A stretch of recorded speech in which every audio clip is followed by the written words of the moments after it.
سر آج کے انکویزیٹیو سوال کے لیے تیار ہیں آپ؟ بالکل جناب. تو سوال یہ ہے کہ جب محنت سے نتیجہ مل جانا ہے، اسمارٹ ورک کے ساتھ نتیجہ مل جانا ہے، تو پھر یہ دعائیں اللہ کی کیا ضرورت ہے؟ That's very good question. اور یہ سوال پوچھا جاتا ہے. I'm well aware of that. دیکھیے، ایک سسٹم ہے کہ آپ خود ڈیولپ کریں اور آپ اس میں رولز طے کر دیں کہ اگر میں محنت کروں گا تو مجھے نتیجہ مل جائے گا. دین از اے ویری ویلڈ کویسچن. بڑا اچھا سوال ہے کہ پھر آپ کو کیا ضرورت ہے. لیکن وہ انسان جو خود کسی کوز کا ایفیکٹ ہے، اس نے یہ رول طے نہیں کیا ہے کہ جب آپ محنت کریں گے تو آپ کو نتیجہ ملے گا. وہ کوئی اور ذات ہے جس نے انسان کے لیے یہ رولز بنا دیے ہیں کہ تم محنت کرو گے تو تمہیں نتیجہ ملے گا.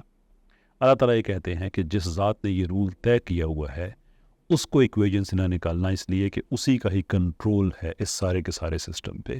محنت کرو گے تو نتیجہ ملے گا، نو ڈاؤٹ اباؤٹ اٹ. لیکن جس نے یہ سارا سسٹم بنا کے دیا ہوا ہے، جس نے یہ اصول طے کیے ہوئے ہیں، وہ ایکویژن میں ہمیشہ رہے گا. تو دعا اس سے ہمیشہ یہ مانگنی ضروری ہے کہ جو ہماری کوششیں ہیں ان کو عزت ملے.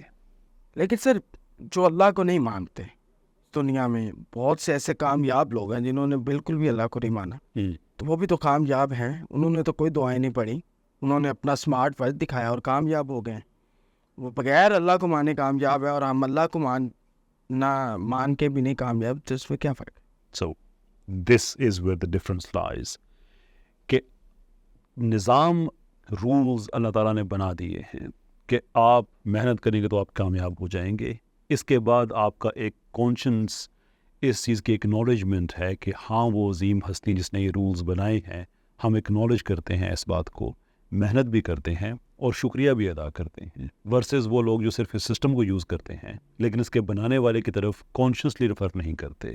تو اس کا مطلب یہ نہیں ہے کہ سارا کچھ ان کی محنت کی وجہ سے ہو رہا ہے. اس کا مطلب یہ ہے کہ وہ اسی سسٹم کو فالو کر رہے ہیں جو انہوں نے خود نہیں بنایا ہوا، لیکن اس کے بنانے والے کی طرف وہ کانشیسلی نہیں جا رہے. But that is not to say کہ وہ لاشعوری طور پہ خدا کو نہیں مانتے. اس لیول پہ ہر انسان ہی خدا کو مانا کرتا ہے. So if I can put it this way to you, اگر آپ ہمیشہ محنت کریں اور ہمیشہ آپ کو نتیجہ آپ کی مرضی کا مل جائے تو پھر شاید سچویشن ڈفرینٹ ہو جائے. But the fact of the matter is کہ آپ محنت کرتے ہیں تو کبھی آپ کو آپ کی مرضی کا نتیجہ ملتا ہے اور کبھی نہیں ملتا. لیکن جب آپ کو اپنی مرضی کا نتیجہ نہیں ملتا، اس کے باوجود آپ کے اندر یہ خواہش رہتی ہے، اگر خدا کی ضرورت نہ ہو اس ساری بحث میں اور آپ کی محنت نے ہی ڈٹرمن کرنا ہے کہ آپ کو کیا نتیجہ ملے گا، تو پھر ہونا یہ چاہیے کہ جس چیز پہ آپ محنت کرتے ہیں آپ کو ہر بار اس کا نتیجہ مل جانا چاہیے.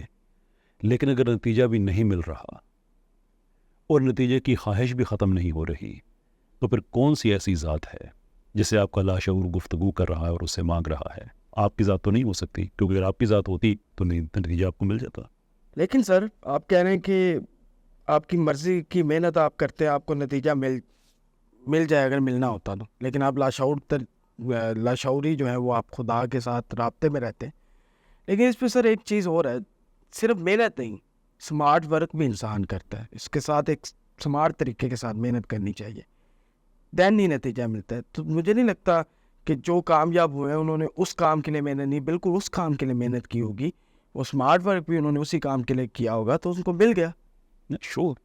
اور اگر آپ کو ہمیشہ اپنی محنت کا نتیجہ آپ کی اپنی مرضی کے مطابق ملے، then it would be a different argument. تو اس کو ڈفرنٹ طریقے سے ایڈریس کرنے کا طریقہ ہے، اس کا بھی اسلام نے بڑے اچھے طریقے سے اس کو ایڈریس کیا ہے. لیکن ہم اس لیول پہ نہیں جا رہے. ہم یہ بات کر رہے ہیں کہ اگر آپ کی محنت کا لازمی رزلٹ یہ ہو کہ جو آؤٹ کم آپ کو چاہیے وہ آپ کو مل جائے، تو ایسا تو نہیں ہوتا. there is a system that you have to follow، اور وہ سسٹم بنا ہوا ہے. اس کو سورہ کہف میں اللہ تعالیٰ نے آیت نمبر 32 اور 43 کے درمیان ایک مثال یا ایک ایلیگوری کے ذریعے ایکسپلین کیا ہے کہ دو لوگ جو ایک دوسرے کو جانتے ہیں، ان میں سے ایک کو باغ ملتے ہیں، دو باغ ملتے ہیں جن پہ اللہ تعالیٰ بڑی رحمت کرتا ہے، اس کے اندر نہر جاری کرتا ہے، پھل ہوتا ہے، دس طرح کی ایوری تھنگ اس کو ملتا ہے.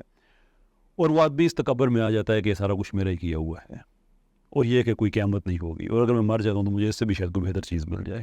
وہ سب اس کو اپنا ہی سمجھتا ہے. تو جو دوسرا آدمی ہے اس کو حیرت ہوتی ہے کہ جس نے یہ سارے کا سارا نظام تمہیں بنا کے دیا ہے، جس نے یہ ساری تمہیں نعمتیں دی ہیں، تم اس کو ریموو کر رہے ہو. پرٹیکولرلی جو ریلیشن شپ ہے اللہ تعالیٰ کی ذات کے ساتھ انسان کا، when it comes to working hard and getting the results، اس کی جو ریلیشن شپ کی جو ٹرم اینڈ کنڈیشن ہے، وہ آیت نمبر 38 میں جو ٹرمز اینڈ کنڈیشنز ہیں جو اللہ تعالیٰ نے بیچ میں بیان کی ہے کہ کس طرح سے ریلیشن شپ آپ کا کیا ہے، کہ وہ دوست اپنے دوست کو کہتا ہے جو تکبر کر رہا ہے، اس کو یہ کہتا ہے کہ لاکنہ هو اللہ ربی ولا اشرک بربی احد، میرا تو رب وہی اللہ ہے اور میں تو اس کے ساتھ کسی کو شریک نہیں ٹھہراؤں گا. وچ از ٹو سے کہ اگر آپ اس غلط فہمی کا شکار ہو جاتے ہیں کہ آپ کی محنت ہی ہر چیز کی ایکسپلینیشن ہے اور ہر چیز آپ کی محنت کی وجہ سے ہو رہی ہے، تو آپ نے اس تھاٹ پروسیس میں اپنے آپ کو ہی رب کا شریک ٹھہرا دیا، جبکہ یہ سسٹم، یہ اصول آپ کا بنایا ہوا ہی نہیں ہے کہ محنت کریں گے تو آپ کو نتیجہ ملے گا. یہ بنایا اصول ہے جس پہ ہم صرف اپلائی کرتے ہیں اس کو. ہم we are not the ones who made it, ہم تو خود افیکٹ ہیں کسی کوز کا.